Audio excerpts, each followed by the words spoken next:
ज़कात उस शخص पर वाजिब है कि जो 52.5 तोला चांदी रखता हो या जिसके पास 52.5 तोला चांदी के बराबर रकम हो जो इसकी ज़रूरत के अलावा हो, या 7.5 तोला सोना उसके पास हो, या बेचने का सामान इसके पास मौजूद हो।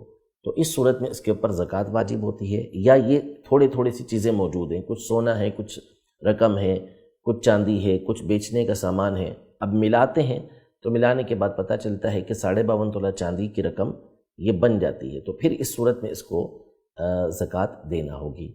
और दे उसको सकते हैं कि जिसके पास ना 52.5 तोला चांदी है, ना इसके बराबर रकम मौजूद है, ना बेचने का सामान इतना मौजूद है, ना फालतू सामान इसके पास इतना मौजूद है कि जिसकी कीमत लगाएं तो फिर वो 52.5 तोला चांदी के बराबर हो जाएगा। जैसे बाज़ औक़ात ज़रूरत के अलावा चीज़ें होती हैं, दो मोबाइल रखे हुए हैं, एक मोबाइल से काम हो जाता है, दूसरा मोबाइल ऐसे ही रखा हुआ है, और वो मोबाइल बाज़ औक़ात जो है वो लाख 2-3 लाख रुपए के होते हैं जिसकी कोई हाजत ही नहीं होती।